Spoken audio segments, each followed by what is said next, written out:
Rudi, sang miliarder yang dulu penggembala domba, berdiri di puncak Jakarta. Namun, senyum bangganya memudar saat Bima, teman lama dari kampung, hadir dengan tatapan tajam dan bisikan ancaman di tengah aroma melati dan rempah masakan prasmanan. Sebuah tongkat gembala kayu tua di mejanya kini seolah jadi saksi bisu rahasia yang siap meledak. Jangan lupa klik subscribe, like, dan komentar dari kota mana kalian menonton ya.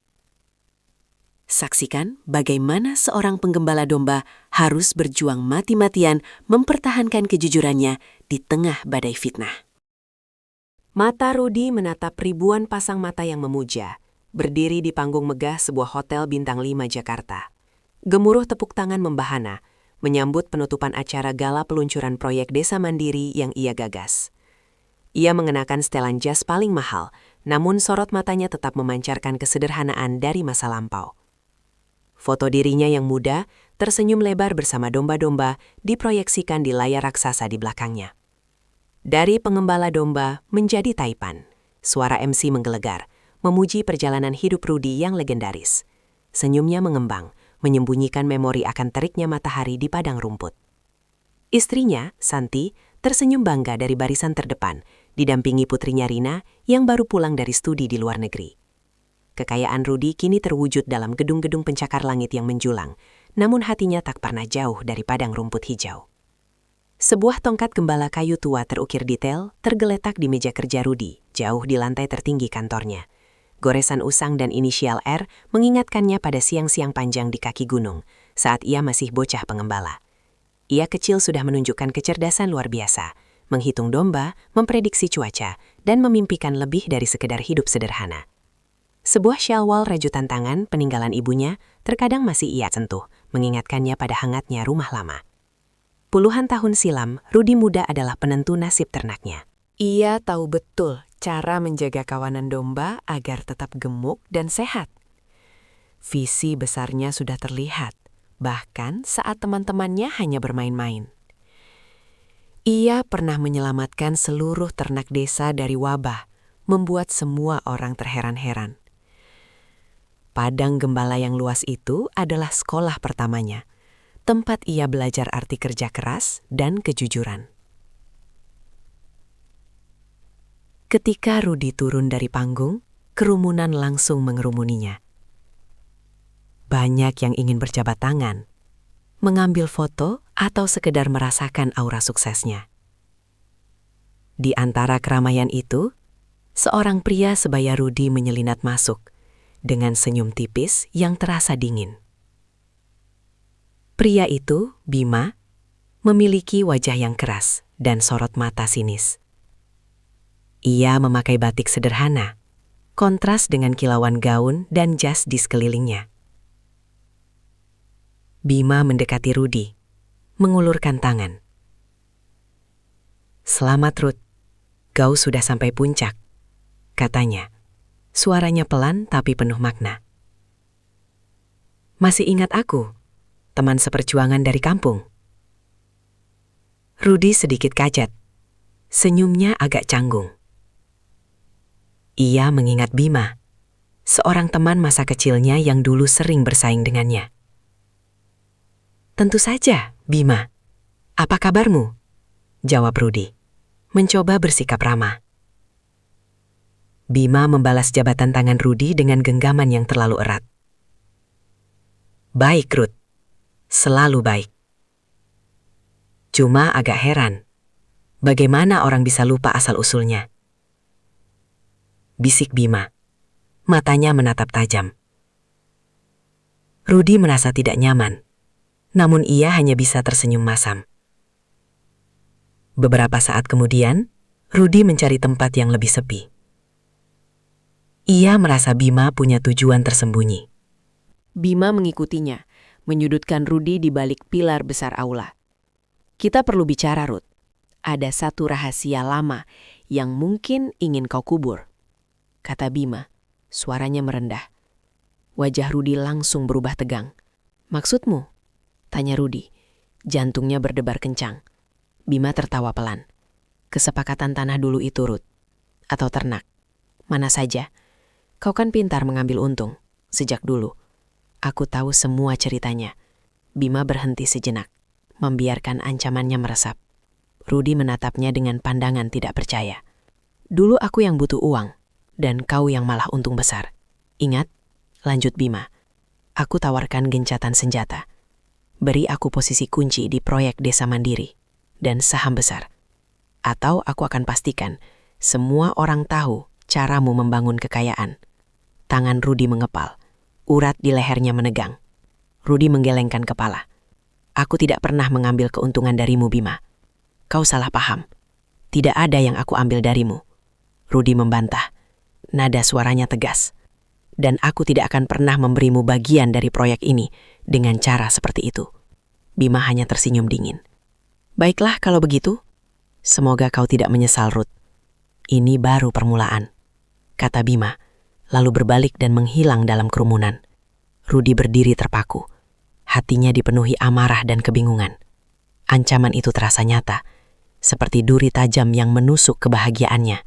Rudi, miliarder sukses yang dipuja, kini berhadapan dengan bayangan masa lalu yang kelam. Pertemuan singkat dengan Bima, teman lama dari kampung, membuka kembali luka lama dan ancaman tersembunyi. Namun, Rudi menolak diperas. Tidak menyadari bahwa penolakannya itu akan memicu badai besar yang akan mengguncang seluruh hidupnya. Suara air mancur di Taman Zen Mini dalam kantor Rudi menjadi satu-satunya melodi yang menemani kegelisahannya malam itu. Setelah Bima berlalu dari badangannya, Rudi tak bisa mengusir bayangan tatapan licik itu. Ia tahu persis apa arti senyum tipis di bibir Bima. Sebuah janji tersembunyi yang jauh lebih gelap daripada ancaman terang-terangan. Bima bukan sekedar teman lama yang tersinggung. Ia adalah serigala berbulu domba yang kini merasa waktunya tiba untuk menyerang. Beberapa hari kemudian, gema dari janji kelam itu mulai merayap ke permukaan. Awalnya hanya bisikan. Desas-desus samar yang menyebar di koridor kantor yang biasanya tenang. Rudi mendengar karyawannya berbisik tentang isu miring dan masa lalu gelap yang konon mengiringi keberhasilannya. Ia mencoba mengabaikannya, yakin bahwa integritasnya yang telah teruji puluhan tahun akan menjadi perisai.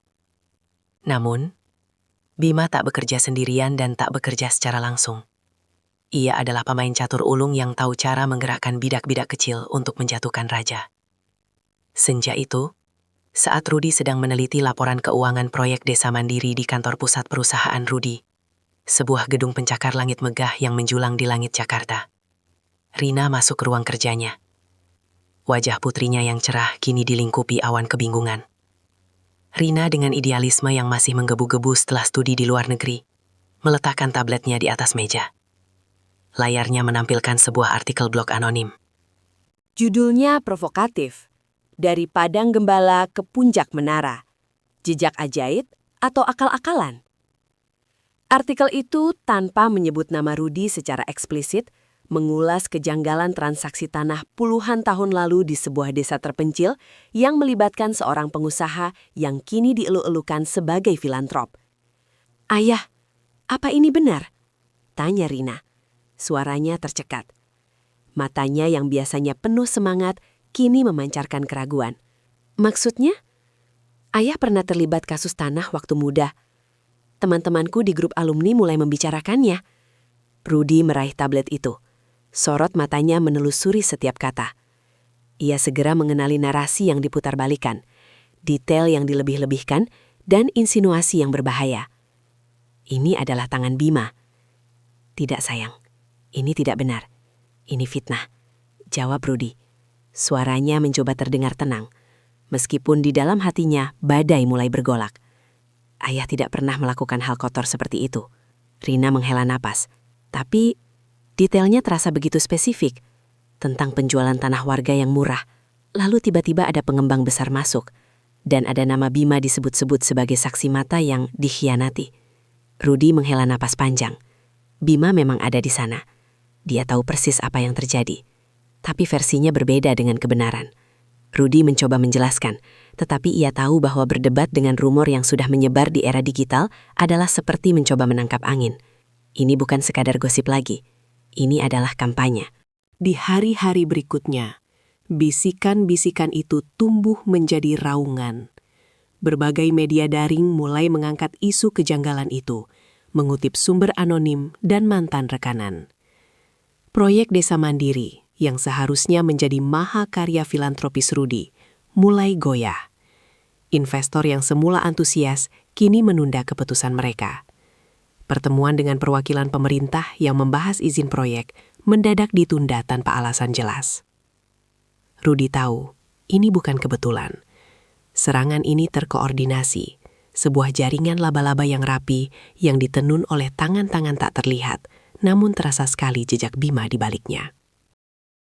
Suatu sore, Direktur Operasional Perusahaan, Pak Dharma, masuk ke ruangan Rudy dengan wajah tegang. "Pak Rudy, ada masalah serius. Pak Handoko, CEO dari grup properti Arion, menghubungi kita. Dia bilang dia memiliki bukti yang akan membuat proyek kita mandek total. Dan dia menyebut nama Bima." Handoko adalah rival bisnis lama Rudy, seorang pria yang terkenal karena taktik kotor dan ambisi buta. Dulu, mereka pernah bersaing merebut tender besar, dan Rudy menang dengan integritasnya. Kini, dendam lama Handoko menemukan jalan untuk bangkit kembali, digerakkan oleh Bima. Rudy meremas tinjunya.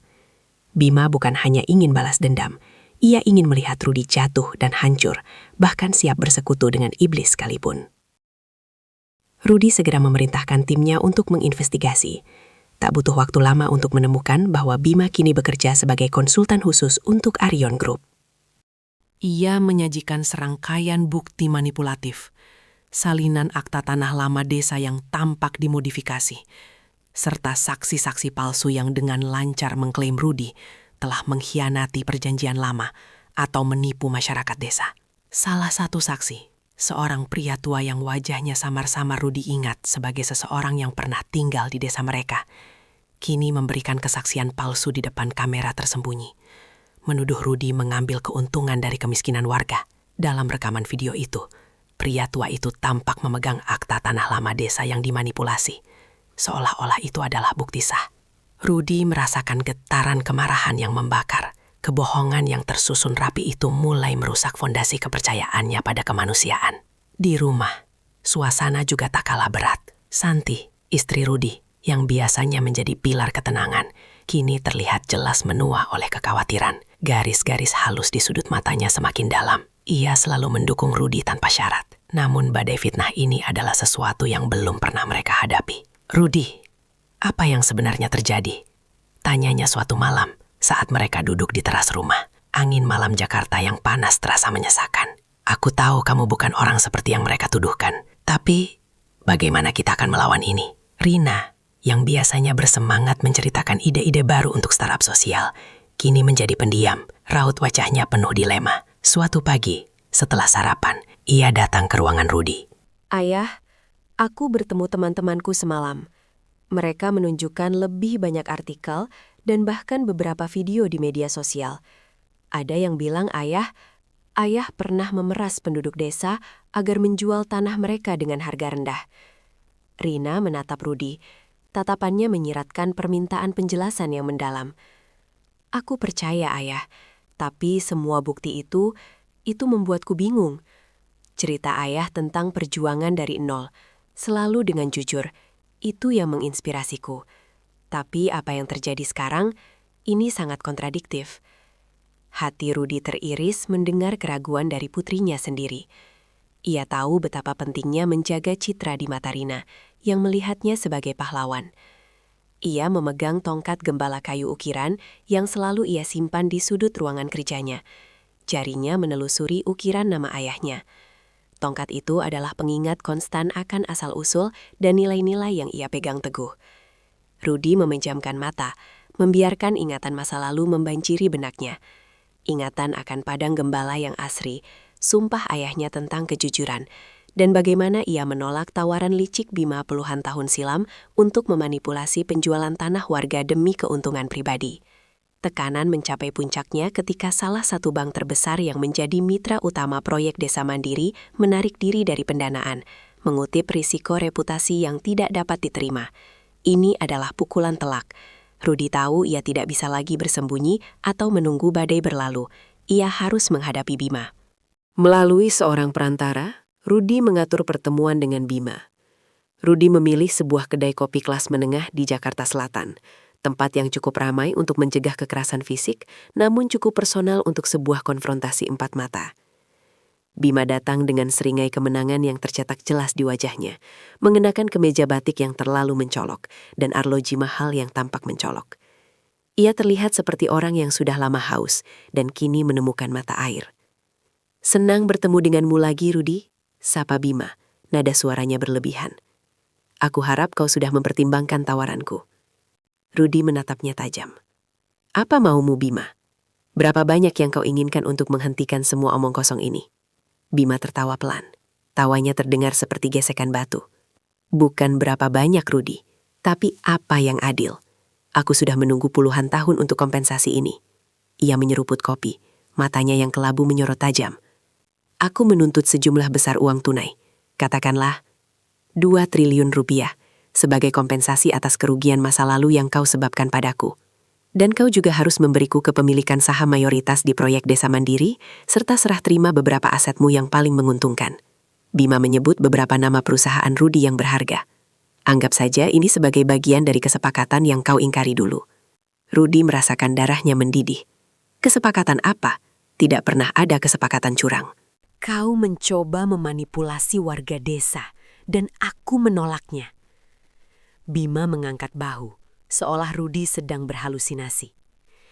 "Versi ceritamu mungkin begitu, tapi versiku yang didukung oleh bukti tak terbantahkan ini."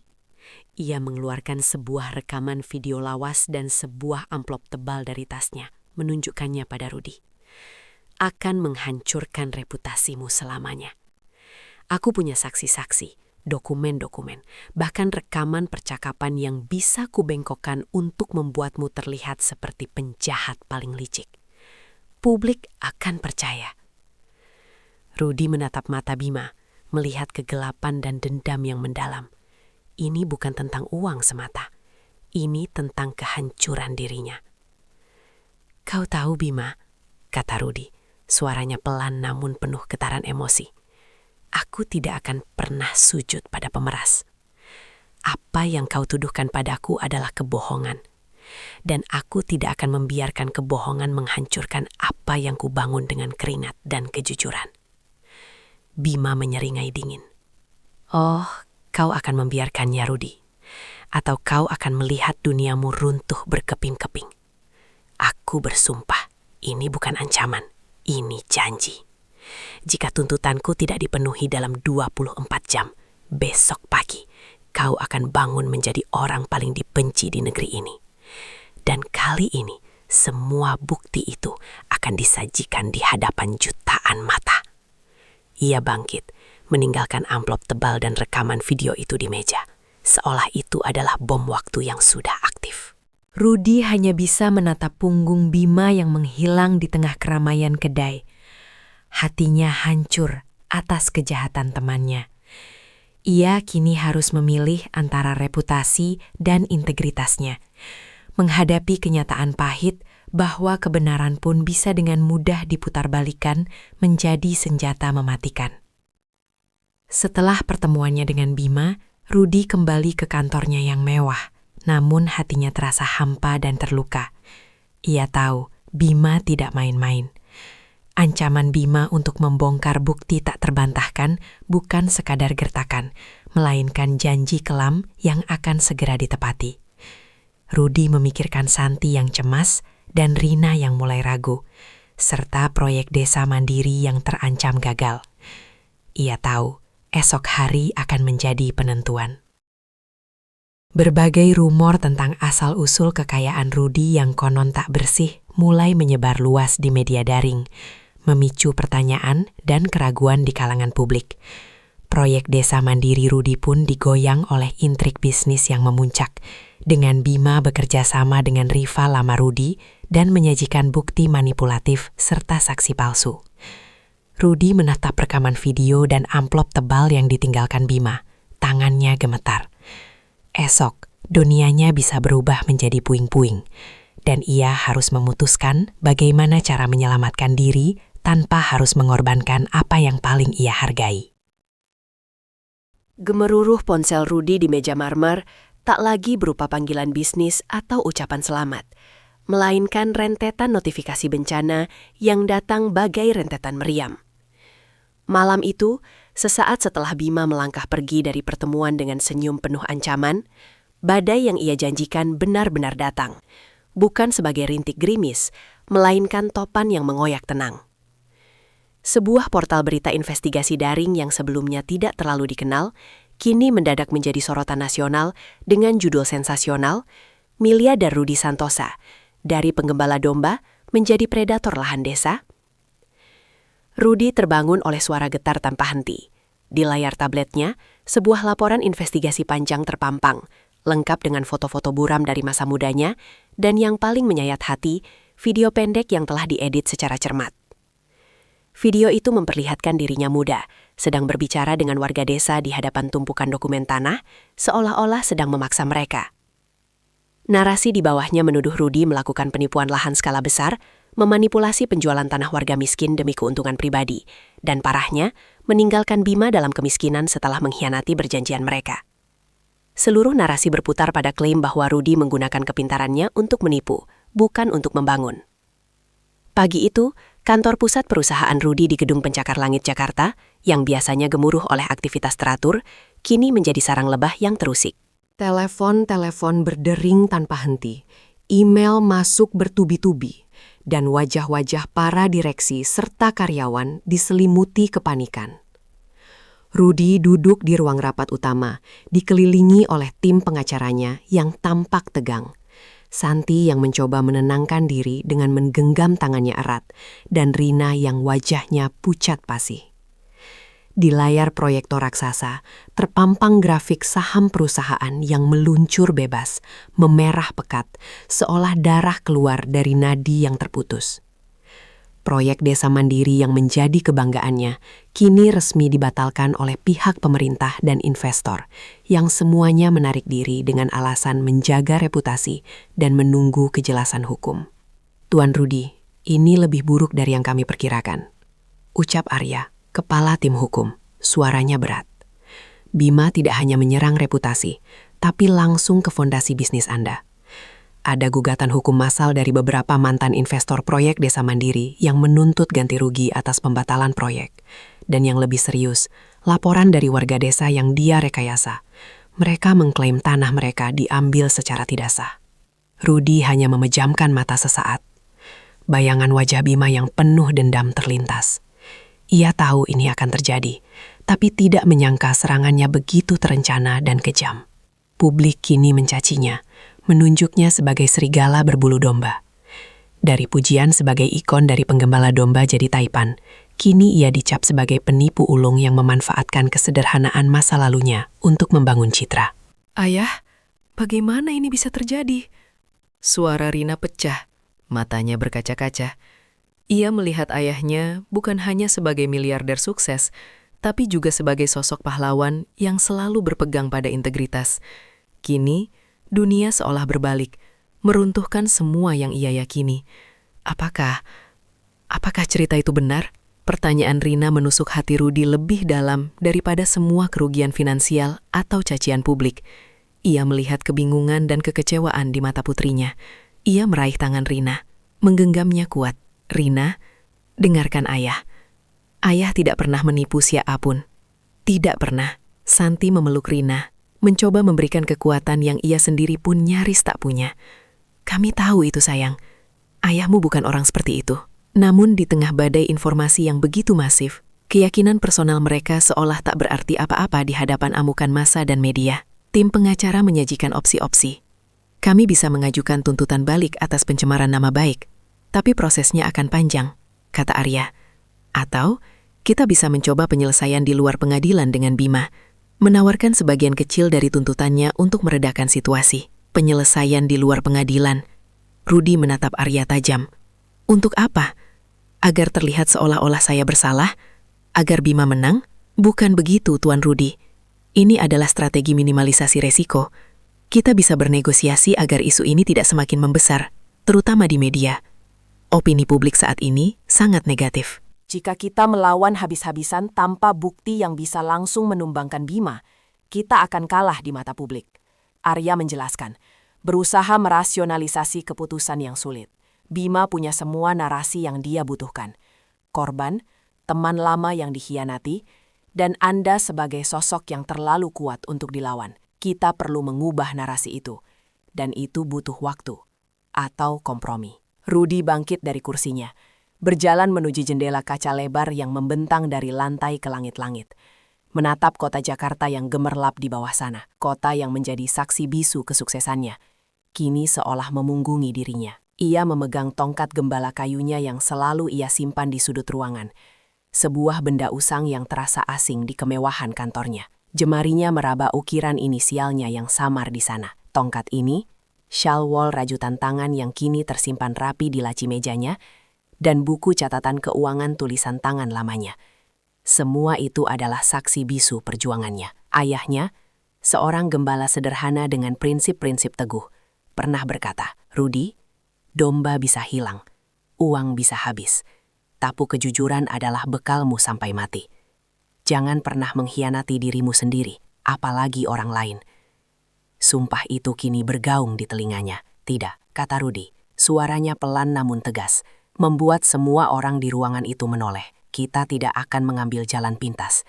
Kita tidak akan bernegosiasi dengan kebohongan." Jika saya melakukannya, itu berarti saya mengkhianati semua yang saya yakini, semua yang saya ajarkan kepada Rina. "Tapi, Tuan Rudi, apa rencana Anda?" tanya pengacara lain, raut wajahnya skeptis. "Bagaimana kita akan melawan tuduhan-tuduhan ini?" Rudi menoleh. Pandangannya kini lebih jernih dan penuh tekad. "Kita akan membela diri dengan kebenaran. Kebenaran penuh seutuhnya." Beberapa hari berikutnya adalah neraka. Reputasi Rudi terus dihujani. Berita tentang kejatuhan saham perusahaannya dan pembatalan proyek desa mandiri menghiasi semua media massa. Komentar-komentar pedas di media sosial semakin tak terkendali. Namun, di tengah semua badai itu, Rudi menghabiskan waktunya bukan untuk bersembunyi, melainkan untuk menggali masa lalunya. Ia pulang ke rumah lamanya di desa, mencari saksi-saksi, mengumpulkan kembali akta-akta tanah asli yang ia simpan dengan cermat, bahkan mencari rekaman video amatir dari acara desa puluhan tahun lalu yang mungkin bisa menjadi kunci. Rina, melihat keteguhan ayahnya, mulai ikut membantu. Ia melihat ayahnya yang kini bukan lagi miliarder, melainkan seorang penggembala yang melindungi kawanan dombanya dari serigala.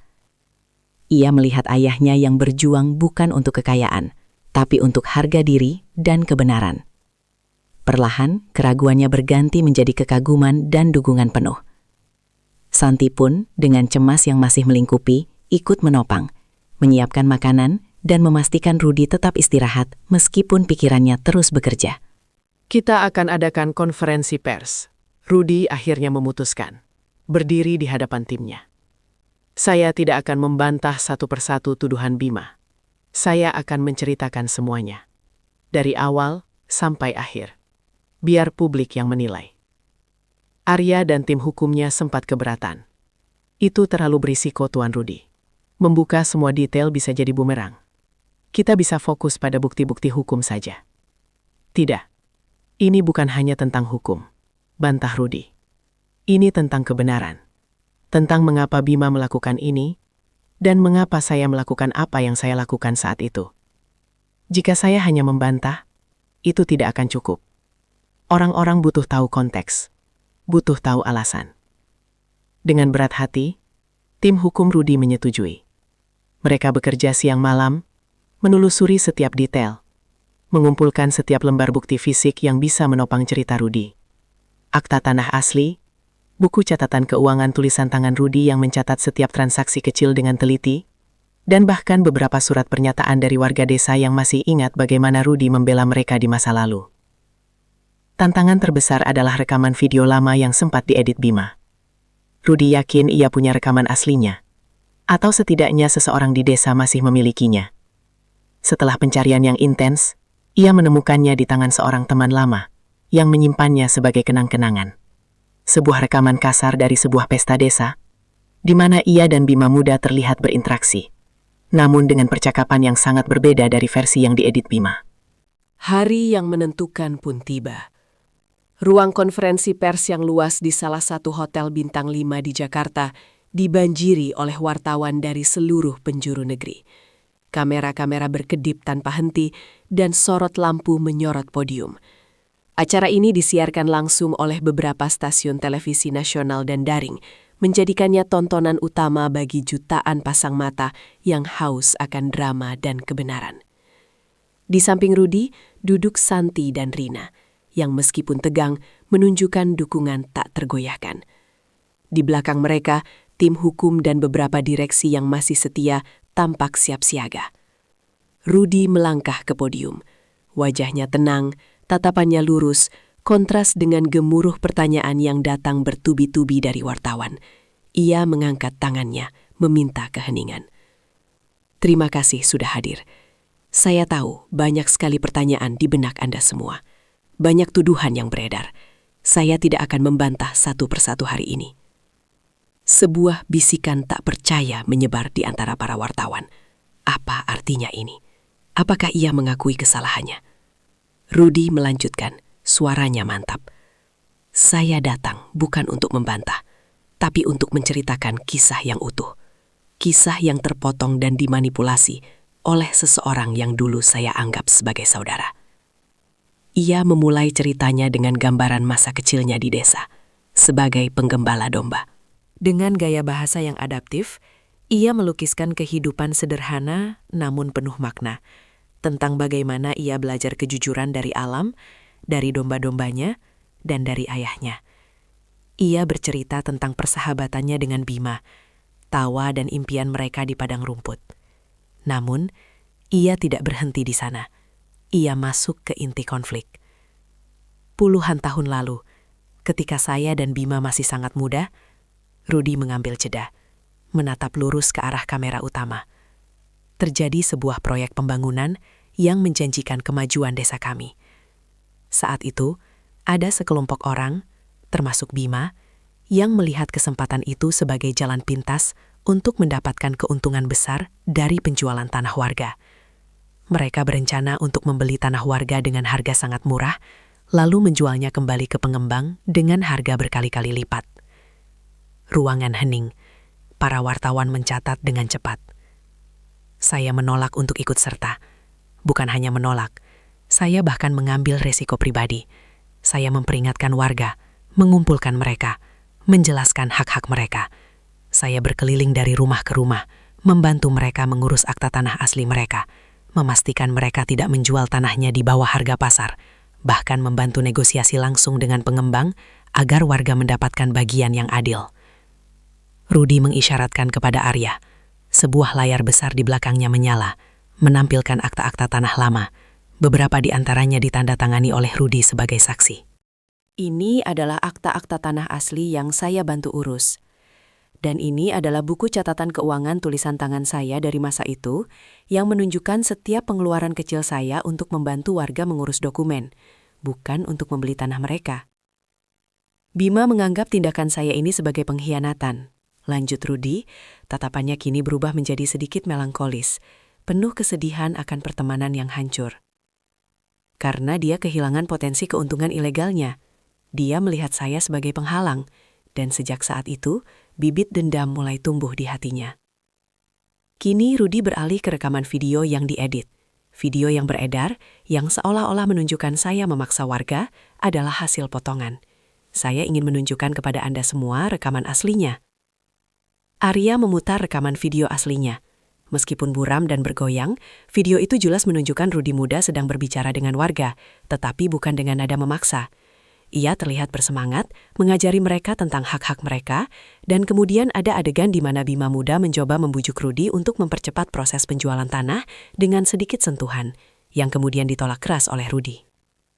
Jangan main-main dengan hak orang, Bima. Terdengar suara Rudi dalam rekaman itu. Tanah ini warisan mereka. Publik di seluruh Indonesia tercengang. Tuduhan yang selama ini mereka telan mentah-mentah, kini terbukti adalah sebuah pemutarbalikan fakta yang kejam. Gelombang bisikan dan seruan tak percaya memenuhi ruangan konferensi. Beberapa wartawan bergegas menelpon redaksi mereka, memberikan pembaruan berita secara langsung. Bima memutarbalikan penolakan saya untuk ikut dalam skema ilegalnya sebagai pengkhianatan, tegas Rudi. Suaranya kini membumbung tinggi, penuh keberanian dan integritas. Dia kehilangan potensi uang haramnya karena saya. Dan dendam itulah yang dia bawa selama puluhan tahun. Hingga kini, dia mencoba menghancurkan saya dengan kebohongan yang sama. Kemudian, Rudi menunjukkan sebuah rekaman audio yang ia dapatkan dari seorang mantan rekan Bima yang akhirnya merasa bersalah. Rekaman itu berisi percakapan Bima yang terang-terangan mengakui rencananya untuk memfitnah Rudi dan memerasnya. Aku akan bikin dia jatuh. Kalian lihat saja. Terdengar suara Bima dalam rekaman itu, penuh amarah dan keserakahan.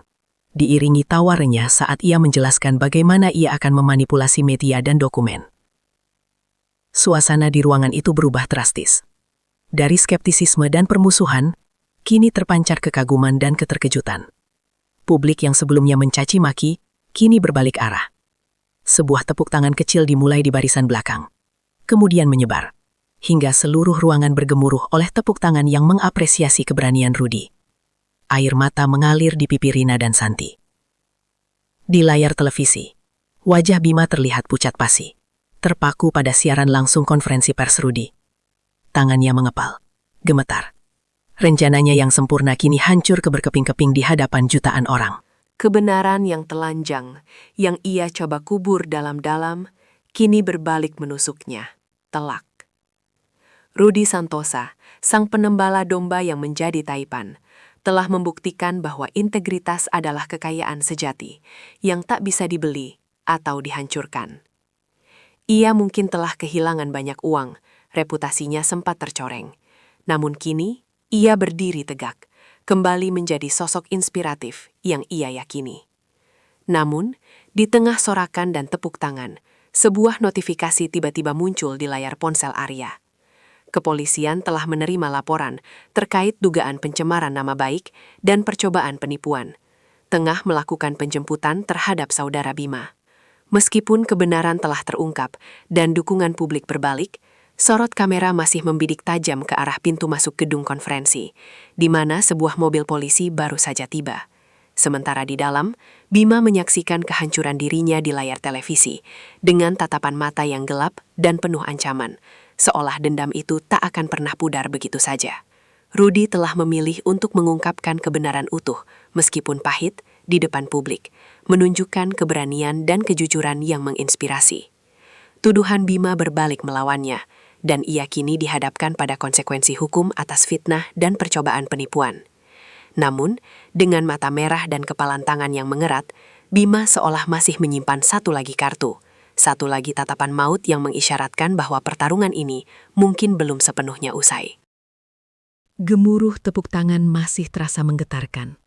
Namun, kini resonansinya berbeda. Bukan lagi tepuk tangan simpati atau rasa iba, melainkan gelombang dukungan yang jujur, mengalir hangat membasuh seluruh ruang konferensi pers. Cahaya lampu kamera menyoroti Rudi, bukan untuk mencari aib, melainkan untuk mengabadikan momen kebangkitan kebenaran. Pria itu berduri tegak, matanya memancarkan ketenangan yang baru ditemukan. Seperti danau yang permukaannya kembali hening setelah badai berlalu. 2 hari setelah konferensi pers yang mengubah segalanya itu, efek domino mulai terlihat jelas. Kejaksaan Agung secara resmi mengumumkan penyelidikan terhadap Bima atas tuduhan pencemaran nama baik, pemalsuan dokumen, dan percobaan penipuan. Bukti-bukti yang Rudi paparkan, terutama rekaman percakapan asli dan akta tanah yang sah, tak terbantahkan. Sebuah tim pengacara yang dipimpin oleh Pak Hadi, penasehat hukum Rudi yang setia, bekerja keras siang dan malam, mengumpulkan kesaksian tambahan dari warga desa yang kini berani bersuara. Mereka menceritakan bagaimana Bima, dulu dengan janji manis, mencoba memanipulasi mereka untuk menjual tanah dengan harga murah kepada spekulan. Sebuah skema yang digagalkan Rudy mudah dengan segala risiko. Satu persatu, kebohongan Bima terkuak, lapis demi lapis, seperti anyaman wol yang ditarik benangnya. Bima, yang sempat melarikan diri, akhirnya berhasil ditangkap di sebuah apartemen sewaan di pinggir kota. Wajahnya di layar televisi tampak kuyuh. Sorot matanya yang dulu penuh sinisme, kini digantikan oleh ketakutan dan keputusasaan. Di kantor pusat perusahaannya yang megah, yang kini terasa seperti benteng yang baru direbut kembali dari pengepungan, suasana kerja berubah drastis. Jika sebelumnya koridor-koridor dipenuhi bisik-bisik dan tatapan curiga, kini digantikan oleh semangat baru yang membara. Para karyawan yang sempat merasa terombang-ambing dan meragukan integritas pemimpin mereka, kini menatap Rudy dengan kekaguman yang tulus. Mereka menyaksikan secara langsung bagaimana seorang pria, alih-alih merangkak di bawah tekanan, memilih berdiri dan melawan dengan kejujuran. Rudy mengadakan pertemuan internal dengan seluruh jajaran direksi dan manajemen, menjelaskan secara rinci tentang proses hukum yang sedang berjalan dan langkah-langkah strategis untuk mengembalikan kepercayaan pasar. Ia tidak menyembunyikan kesulitan yang telah mereka alami, tetapi juga memaparkan visi yang lebih jelas dan kokoh untuk masa depan, didasari oleh prinsip-prinsip etika yang tak tergoyahkan. Proyek Desa Mandiri, yang sempat dibekukan, kini kembali menjadi sorotan positif. Pemerintah pusat, yang sebelumnya menunda izin karena tekanan publik dan desas-desus negatif, kini menunjukkan dukungan penuh. Menteri terkait bahkan secara pribadi menghubungi Rudy, menyatakan apresiasi atas keberaniannya dan keseriusannya dalam membangun bangsa dari akar rumput. Investor-investor besar yang sempat menarik diri, kini berbondong-bondong datang kembali, bukan hanya karena potensi keuntungan, tetapi juga karena mereka melihat fondasi moral yang kuat di balik setiap langkah Rudy. Nilai saham perusahaan Rudy melonjak drastis, melampaui level sebelum krisis, sebuah testimoni nyata akan kekuatan integritas di tengah pasar yang seringkali buta akan moral.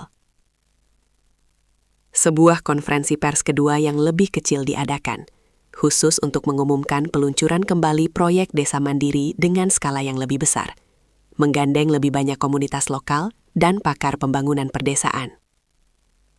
Rudy, mengenakan batik sederhana, berbicara tentang impiannya untuk melihat setiap desa di Indonesia berdaya, maju, namun tetap menjaga kearifan lokal. Di tengah badai yang mereda, rumah Rudy kembali dipenuhi kehangatan. Santi, yang selama ini menjadi tiang penopang yang kokoh, kini bisa bernafas lega. Air mata yang sempat ia tahan selama berminggu-minggu, kini mengalir lembut di pipinya. Air mata kelegaan dan kebanggaan. Ia memeluk Rudy erat, merasakan detak jantung suaminya yang dulu terasa begitu tertekan, kini berirama tenang. "Aku tahu kamu tidak akan pernah berbohong, Mas," bisiknya, suaranya parau. "Terima kasih sudah memilih jalan yang benar." Rina, putri mereka, adalah yang paling merasakan dampak positif dari pengungkapan kebenaran ini. Beban yang selama ini menghimpit pundaknya, keraguan yang menggerogoti hatinya, kini lenyap tak berbekas. Ia meminta maaf kepada ayahnya atas keraguan yang sempat ia rasakan, atas pikiran-pikiran skeptis yang sempat muncul karena desas-desus di media sosial. Rudy hanya tersenyum, mengusap kepala putrinya lembut. "Tidak apa-apa, Nak. Itu wajar. Dunia ini memang penuh cerita, dan tugas kita adalah mencari tahu kebenaran di baliknya." Rina kini melihat ayahnya dengan mata yang berbeda, bukan hanya sebagai seorang miliarder sukses, melainkan sebagai pahlawan sejati yang berani mempertaruhkan segalanya demi kejujuran.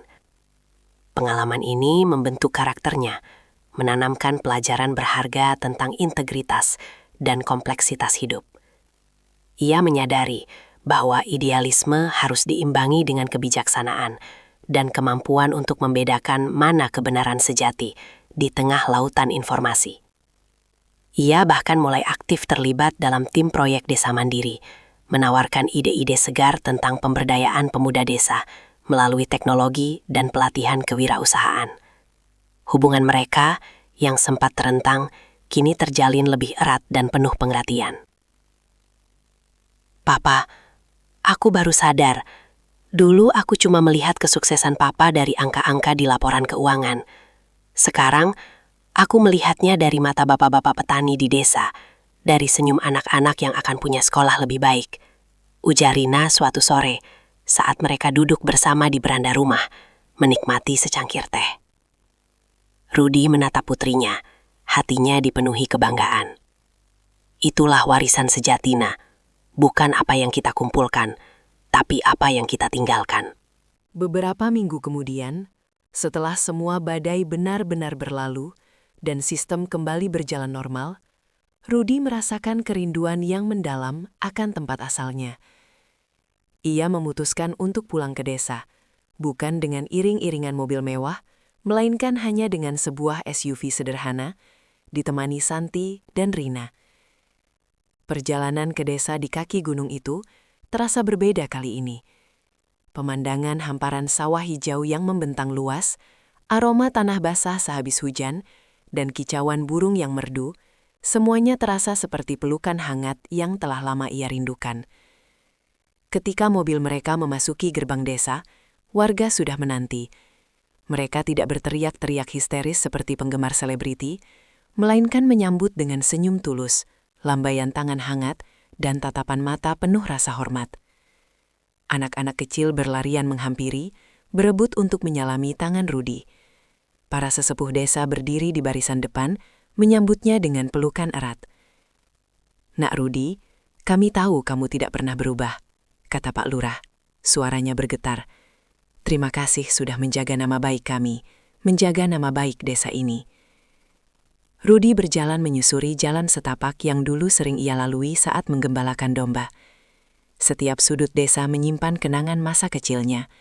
Pohon mangga tua di depan balai desa, sumur di dekat masjid, hingga jembatan bambu yang melintasi sungai kecil, semuanya memanggil kembali memori tentang kesederhanaan, kerja keras, dan impian yang ia rajut di tempat ini. Ia merasakan koneksi yang tak terputus dengan tanah kelahirannya, dengan nilai-nilai yang ditanamkan oleh orang tuanya, oleh alam sekitarnya. Sore itu, Rudy menyempatkan diri untuk pergi ke padang gembala lamanya. Sebuah tempat di lereng bukit, dengan rumput hijau yang terhampar luas dan beberapa pohon rindang yang menjulang tinggi. Ia berdiri di sana, di tengah embusan angin sejuk yang membawa aroma pepohonan pinus. Di tangannya, ia memegang tongkat gembala kayu ukiran miliknya. Tongkat itu, yang usianya kini hampir sama dengan Rudy, terasa begitu familiar, berat namun nyaman dalam genggamannya. Ukiran inisial R dan tanggal kelahirannya, serta beberapa ukiran simbol domba dan gunung, kini terlihat usang namun tetap jelas. Melalui tongkat itu, ia merasakan kembali esensi dirinya. Seorang penggembala yang belajar tentang kesabaran, kepemimpinan, dan tanggung jawab dari alam. Tongkat itu bukan hanya sebuah benda, melainkan perwujudan dari akar dirinya. Pengingat abadi bahwa di balik jas mahal dan kantor megah, ia tetaplah Rudy, si gembala domba. Ia memejamkan mata, membiarkan ingatan-ingatan masa lalu mengalir.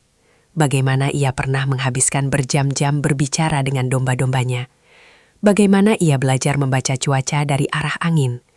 Bagaimana ia mengatasi rasa takut saat harus menjaga ternaknya sendirian di kegelapan malam.